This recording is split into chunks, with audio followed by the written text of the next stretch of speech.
Howdy, howdy, howdy, folks. Today we've got something really different.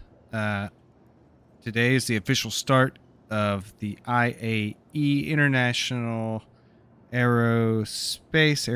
I get it backwards. Expo, which is a 2 week event that starts today, November 17th, runs through, I believe, the end of the month.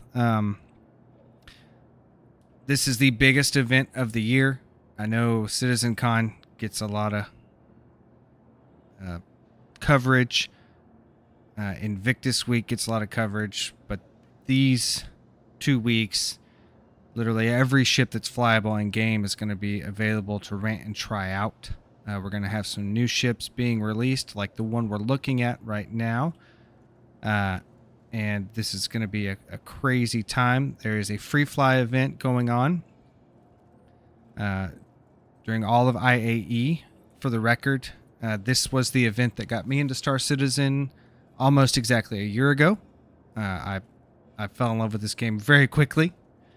But let's talk about this ship that we're looking at. So this is a snapshot review, kind of hot take on the Gatac. Oh boy, let me see if I can pronounce this name correctly. It is a mouthful. I'm gonna pull it up so I can at least attempt to get all of the syllables in there. It is the Gatac Syulen. I don't know. Something strange. Syulen. It is a Xeon hybrid ship. It is a new starter ship. I have peeked inside momentarily to fly it from Microtech out here to Mike L2. So we'll go inside here after we take a look around the outside. A little bit about this ship. It's a starter ship. There's a starter package. It's on sale right now for 15% off. I do not know how long that's going to last. It's $72 and some odd cents on RSI right now. The regular price is going to be $85, which really isn't all that bad for what you're getting. This ship comes with three size 3 CF337 laser repeaters, which also happen to be some of my favorite weapons of the game. The downside to having that large of a weapon on this small of a ship, especially having 3 of them, is the magazines aren't particularly large. There's only 26 rounds per gun. Now that's still going to cut through most small fighters and things pretty quickly. The ship is pretty maneuverable, rotates pretty well. It's not particularly fast. I mean, I haven't been flying a whole lot the last couple of weeks, so it might just be rose-tinted glasses on my part changing my view of it, but it did not feel like it accelerated particularly quick. I wouldn't say it's slow, but I definitely think... I still think an Avenger Titan is a better ship and overall a better value, even though this has a bit more brute firepower out of the gate. That's enough about looking on the outside. Let's peek inside. So it has an airlock, and you may be looking at this and be like, man, this ship looks really funny landed. That's because it is vertical. You'll see. So we come in here. I do like the opening. I don't know if all the effects are going to come through in the recording of it, but there are some really neat minor effects that happen. So the little things flying closed. I think that's neat. This is our, honestly, it's a 3-deck ship. There's no other way to put it. It's a 3-deck starter ship. All of the rumors were actually true, if not entirely accurate. So this would be our engineering area. There's component access over here. There's more component access over on this side. It is always kind of funny to me in these alien ships when you look at components. You know, you're looking at the whole ship and it's definitely alien. Then you open a component bay and you're like, oh, nope, that's good old-fashioned Earth tech. Let's go ahead and close that up. There's another thing over here. I don't know what this does. I don't. If anyone does, please feel free, hit me up in the comments. I haven't tried to pick up cargo in this. This can transport 6 SCU of cargo. I'm not entirely sure where that's going to go. And I don't have, I've got to get quite a bit done today. I don't have time to go test it. I'm kind of disappointed. I really won't be able to play very much over the next week. It's frustrating, but oh well, that's a me problem. I think this is an escape pod. The only downside to the alien ship here is that all of the writing and stuff is in, I want to say, the Xi'an language, and I'm definitely not fluent, not even passable. But this is the bottom deck. We're going to go up to, I guess I'd call it a habitation deck. I do actually kind of like the purple highlights.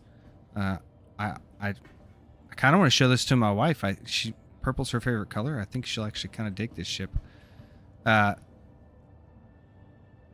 of the other things I kind of like about this ship is small details that almost make it kind of feel like a luxury ship. Like this bed here gives me very strong Origin vibes, while still definitely being its own thing.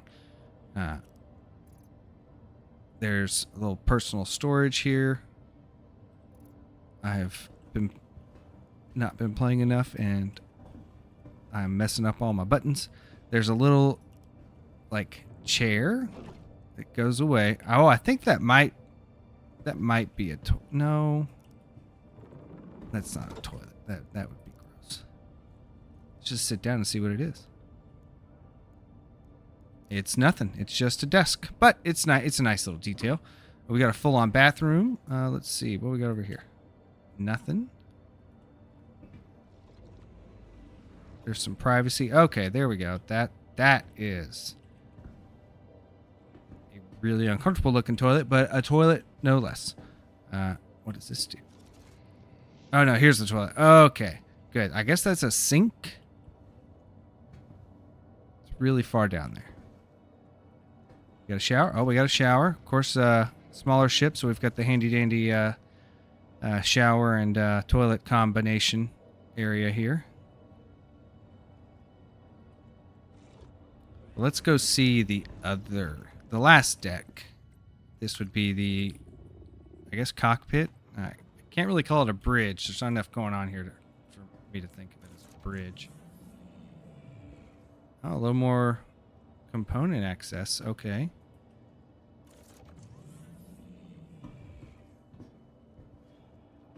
It's interesting. I'm curious if they're going to do anything with some of these little carve out areas that don't have anything going on right now, but definitely look like they could maybe like shoehorn some like weapon storage, things like that. I'm not complaining at all. Just in case anyone from CIG watches, I think the ship is beautiful. It's one of the, actually, to me, for the alien ships, this is the first one that I've gotten in and been like, oh, I actually could see myself purchasing this and using it. This part kind of freaks me out. Oh, God. I do love all the little details in the animation. I'm not sure they're all going to come across in the recording, but the way everything folds away as you're opening, getting into the pilot seat, I think that's really neat. I find it interesting when you get in the pilot seat, though, and you're fully up here, you push the power button, and it doesn't turn the engines on. This is the only ship I have that so far that's been that way. Granted, this is my first time playing since the update yesterday, so it might be a new feature. I'll answer that in my next video. But you start up the engines in this. Maybe. Okay, so I'm just not going to get a fuel bar. Interesting. But it is... There's something going on with my keyboard, so I can't go into first person or third person right now, which is kind of disappointing. But the ship is not even tilted. It is vertical. So when you go to take off, if you push space, it is not going to do anything. I don't know if you can hear me smacking my space key. Nothing's happening. Same thing with your control key. So your your vertical control buttons while you're landed do not work the same. You actually have to push forward to lift off, and then if you decide you want to land again, you slowly back yourself back down to the ground. Just a little different thing there. But overall, I mean, flying it here, landing it was not a problem, and I haven't really been in game at all in the last 2 weeks because of work. So I would imagine it's not going to be too hard for newer pilots to get used to. I like it. There's 6 SU of cargo. I don't know if I've mentioned that or not. A really nice, flexible starter ship. I really like the direction that CIG seems to be taking the starter ships and offering you a bit more versatility. That said, I don't know where on Earth the storage for 6 SU is going to be. I know that's not a lot compared to a lot of other ships, but that's about the size of 3 player characters in terms of our overall, like, character box. So I'm curious where that's going to go. Actually, now that I'm thinking about it, I wonder if it's these pod things. I read the description really briefly. I didn't have a lot of time to dig into it, so that actually makes more sense. I bet it's those pod things. Either way, this has been a lot of fun. I really like this ship. I do. I think it looks really nice. It flies pretty well. I haven't gotten into a scrape with it yet. Hopefully, here in a week or two, I'll be able to give you guys a more in-depth review. But this has been Eyes of Heimdall's hot take, quick review, quick hitting on the day of review of the Gatac Syulen, and I know that I'm not pronouncing that right, but it's a truly alien language, so I think I can be forgiven. Either way, it's been a lot of fun. Hope you guys are looking forward to IAE. I know I am. I've got a couple more of these quick videos coming out today because there's already been a lot of stuff dropped. So hopefully I get a chance to record some more over the next week and give you guys my take on some of the new stuff going on. Either way, it's been a lot of fun, and I look forward to seeing you all out there in the verse.